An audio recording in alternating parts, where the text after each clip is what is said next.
My name is Tracie. My daughter Danielle is in the YO program at Lowell. Um, this is Danielle before she went in,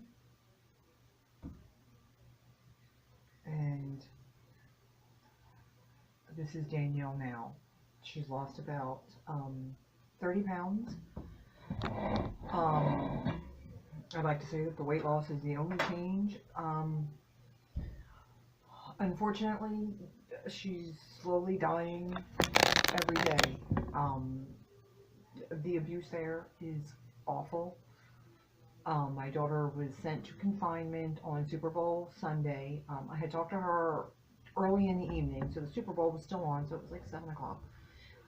She wasn't having an awful day. I was not crying.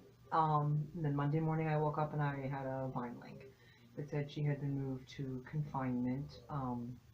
She got out. I just talked to her, and she said that they had to hold a push-up stance, halfway down for the count of 20, I believe. She tried it 2 or 3 times. She couldn't do it. Guard told her to keep doing it, and she finally just said, I give up. I can't do it. So she was being walked to confinement. The guard called her a whore. Told her the only way she would make a living is on her back. She was stupid. She needed to go back home and smoke crack with her mother. Um, and Danielle said, I didn't refuse to do the physical activity. I physically could not do it. And then she turned to another guard and said, if I said in a grievance, you have my back. You heard all of this. And the other guard shook his head and walked away. Um, After the hurricane, we all know that there's no air conditioning, there's no water. Um, Danielle is slowly losing every sense about her. She's having a hard time spelling, just remembering, the little things that you take for granted every day, and every day she gets harder and harder. She's not, doesn't seem as caring. She's having a hard time getting, between the red hat and the yellow hat. She wants to face up to the red hats, but the guard that put her in confinement did tell her that she's going to try to make an effort to put her into confinement every chance she gets. Danielle doesn't mind the confinement so much. It's quiet. She gets to read. She gets hygiene. She gets stamps. There's real no incentive for her to move up to the red hats other than writing, or using the phone, I'm sorry. But because they use it so much against them that Danielle says it feels like, they find the ones they don't like and they pick on them. Danielle was telling me that had happened. There was a girl in there that had laid down on her bunk. It wasn't supposed to. So the guard called her to the bubble and told her to start waving her arms around. The girl had mental issues. The girl didn't know any better, so she was waving her arms. So on the video, it looks like she was arguing. They cuffed her up. She was crying, screaming. Danielle said it was absolutely hideous. And they put her in confinement. Danielle said that they wake them up all hours of the night to go run laps. Unless my daughter is going to be a bodybuilder or a fitness teacher, I really don't see what this physical activity is for, other than to just break them down. She's lost so much weight. She's extremely fair-skinned. She's had problems with sunburn, blistering, peeling, sunscreen. We're all taught not to ever send our kids out without sunscreen, but then they send them out without sunscreen. And, as a mother, if I were to take my daughter to the emergency room because she had such an awful sunburn, I would be charged with child abuse. But when they do it, it's okay. We all know the food there is awful. She has no classes. She was in culinary, but they stopped that. She's tried to get into the cosmetology, but she just hasn't been able to. I don't know if they don't like her, if the guard doesn't like her, if the teacher, I don't know what the reason is. She's not really sure either. And since she's not trying to be a red hat, there's definitely no classes for her. She already has her GED, so she's kind of stuck. She's bored most of the time. She lives in fear.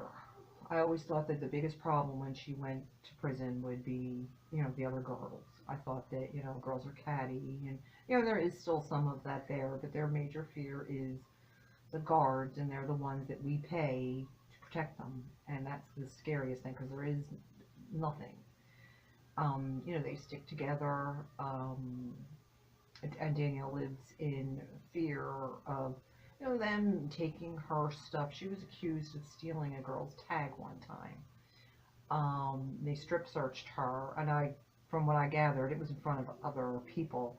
They tossed her bunk and confiscated her stuff. Well, when it turned out that the girl did have her tag on her, they never apologized, never gave her back her stuff. They just divvied it up against, you know, amongst all the other inmates. And that was the end of it. Every day is a living hell. It's really hard for me. There are days where I just sit in the house and I cry. I try to join as many groups as I can. But it's hard. My family is turned against me. You know, most people have the attitude is that she deserves what she gets. She did something wrong, needs to be punished. This is inhumane. No child, no one's loved one should be treated like they're subhuman. It's just absolutely horrible. And if they were out in our world, we would go to jail for child abuse. I don't know what else to do except wait it out. She wants to take classes and college courses, and that scares me because part of me doesn't want her to get her hopes up. Most people won't hire a felon. I ran an office for 15 years. I would have never hired a felon. I know better now, but most people think the way I do. And it's hard to tell her that, you know, her life is going to be difficult, but just difficult's not the word. It's going to be just horrible. She'll be 21 and spend most of her formative years in prison. And even with an education, you know, her jobs will be limited. And she'll come out in fear. She'll be a different person. I can already tell in her letters and her phone calls that she is changing. I haven't been to see her yet. I'm planning on going in the next few weeks, but the thought of them strip searching her so that I can see her weighs really heavy on me. The guilt I feel of knowing what she's going to have to go through so I can hug her is hard. It's degrading, and I don't want to be the cause of that, but I miss her. My life is on pause. Everything is waiting for her to come out, waiting for her to call me, waiting for her to send me a letter. There's no holidays. There's no Christmas. There's nothing. It's just sitting around, waiting. Didn't have a tree last year. Easter's next month. It's my favorite holiday. We'll have nothing. And Christmas Day we had tacos for dinner. Just me and my husband. No tree, no decorations. It's heartbreaking, and I miss her so much, but now I have to prepare myself for the fact that that child is going to be different. She's so unhappy, extremely depressed, and knows that she did something wrong, but doesn't get how adults can treat her this way. She's never had to deal with that before. You know, I always thought that, you know, adults, when she went to prison, that's what I said, you know, stick with the guards. They'll be nice to you. If you have any questions, ask them. And to find out that I was completely wrong, that they're the ones she has to fear. You know, they're always putting them in confinement. They're always name calling, and you know, 35 push-ups, 35 squats. No one. I mean, I don't even understand the point of all of that. Running laps, okay, you know, so you don't get heavy in heart disease and everything else, but to send my child out there to run 35 laps, but then it's okay if you give her skin cancer, or have to bathe in bleach water, or drink dirty water. We send money to other countries so that they don't have to live in those conditions, but we do it to our own, and we do it to our own children, who are supposed to take over our world, and as our world gets worse, we want to know why? Well, that's why. That's what they've learned. Most of the kids, I mean, the staggering statistics of people who have been in prison, but they're the ones that are going to run our country, and they've learned You don't trust anyone. You don't give anyone the benefit of the doubt. You don't help anyone. It's all about you.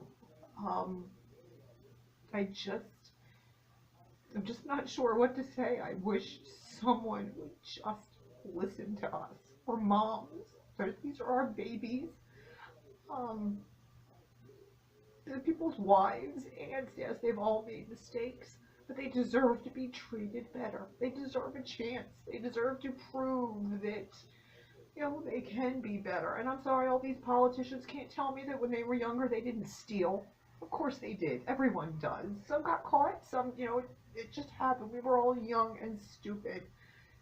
And to sit and pass judgment on families as a whole is horrible. My daughter did something awful. She is being punished. This punishment is, she didn't do anything that awful. No one deserves this. No one deserves to be degraded and to be told they're useless.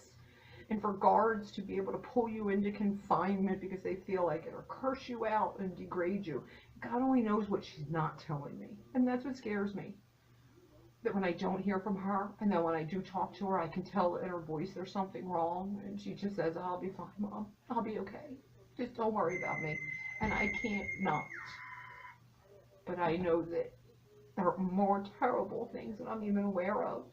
It may not be happening to her, but it's happening to someone else's child. I made the video because I want to say thank you to everyone who listens to me, because I know I'm not as strong as most of you. I try, and I really want to be, but I just can't. I've been working on this stuff for like 9 months now, and I go to bed thinking, okay, tomorrow I'm going to get up, I'm going to do this, but then I don't leave the house, because I just can't.